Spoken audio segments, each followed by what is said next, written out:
Hello, sports card friends. It's ZiggyNo back, and we are talking sports cards again. It is Tuesday, June 21st. Hope you're doing well. Going to talk about a lot of cool stuff. We're going to start off with a wedding break. We're going to talk a little about the Midway Monster. We're going to look at some cool collector channels, and then we'll wrap it up at the end. If you haven't already, please subscribe, comment, good or bad. I'd love to get your feedback. If you're new to the channel or you have a new content out there, new channel you just put together, or I haven't come across your channel yet, please leave a link below. I'd love to share that. If you have content coming out later this week, let me know. Again, be happy to share that with everybody. Let's go ahead and jump into the content. Again, thank you very much for stopping by. I really do appreciate it. Let's start over at Ethan's Sports Cards and More. Found this break. It's actually 2 days old, but these guys are at a wedding and they decided to open up a box of Donruss baseball, which I just thought was pretty cool. It was pretty cool to enjoy them chasing it. No huge hits, nothing super exciting, except for just the experience of a bunch of guys open up a box of a hobby box. The next wedding I go to, that might be kind of fun. I don't know. I have no weddings planned in the near future, but I like it. Next up, a really good collector's channel, Loot Rock TV. I will quickly say I follow Lou Rock and I don't talk about him enough. Really good collector, very active in the community. Under 1,000 subscribers, which I find is shocking because I'll just say this: go over and subscribe to Lou Rock. Let's help him break 1,000. Tell him ZiggyNo sent you. Anyway, what I love about this video, he talks about some of his rookie cards, the Aaron Judge rookie cards he's collecting, but he also gives a list of about 50 guys who participated in his challenge he did. And I'll be honest, I was following a lot of the challenge recipients, and I did not know there were 50 of them, which my point of this is I found a whole bunch of new collectors just watching this video. So I do recommend that. Check it out. I can't wait to see, who the winners are, more from Lou Rock TV. Like I said, go over.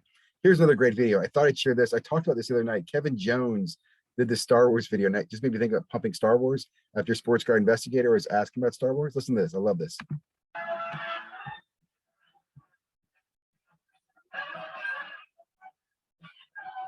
Chillering's okay. Man, that's a classic.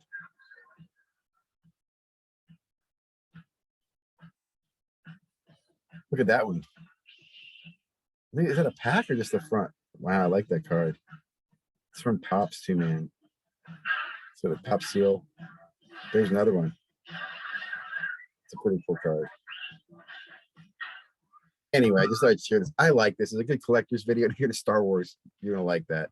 I like classic Star Wars. Not a fan of the new Star Wars stuff. Quick video here from Dan the Man. He talks about sports card scams. I think this is a very interesting one. Again, if you haven't heard it all, check this out. Basically, guy just admits that he sends you cards, tells you to click the, please click the, confirm received button. You click that and you get hosed. I'll go check it out. But I think the takeaway is he talks about a Facebook group where you can join and get information on these scams. I do recommend that. Check out the link below in his page here, right down here. But I will also say there's other great Facebook groups that do track scammers. So I haven't checked out this one. I'm actually gonna check this out, and I'll probably join that one as well. Next up, again, appreciate Dan the Man. Extreme Sports Cards, or Extreme Card Breaks, did this great video quickly on Prism basketball parallels. I mean, I remember, I'll be honest, I got into basketball probably around here is when I started collecting again. And this is what I remember. What's it do? Wiggins rookie year. This was the big chase card was Ben Simmons. This year, oh no, was it Ben Simmons this year? No, I think it was Ben Simmons this year. No, it wasn't Ben Simmons. Was it Ben Simmons this year? Anyway, you guys will probably know better than I do. Was Ben Simmons this year? I think it was Ben Simmons. And then Brogdon won the rookie of the year. And then Ben Simmons took the rookie of this year when it was Tatum and Mitchell.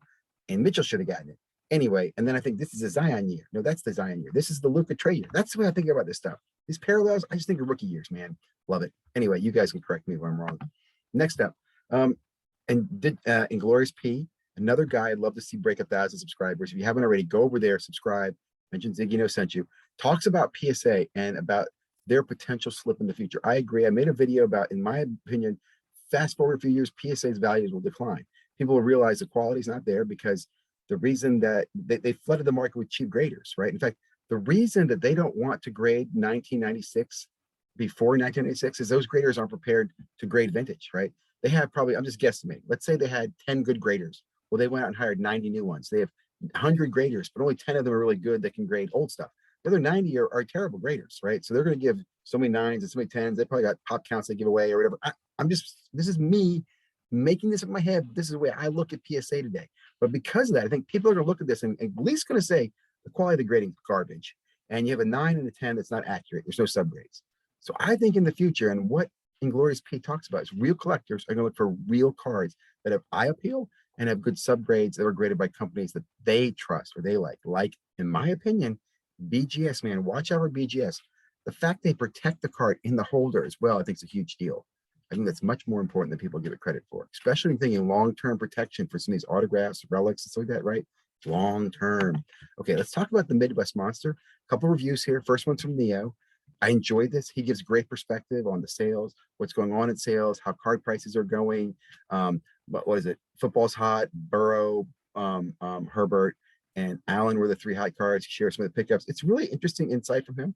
And then I got a great review here. Again, I know I've been talking about ERB a lot, but I like his content. I've been following it. But he gives a great perspective on this. And one of the perspectives he gives is he lists the other 10 content creators there and how he feels like this show might do well if it gets those content creators to come back. And I have to agree. In fact, one thing that Neo talks about is that there was a competing show, and this show probably did really well. Both content creators agree that this show did very well as far as traffic and setup and everything, trade night. So what I do think, and I'll even say this, I do think you're going to see more of these regional shows even into next year.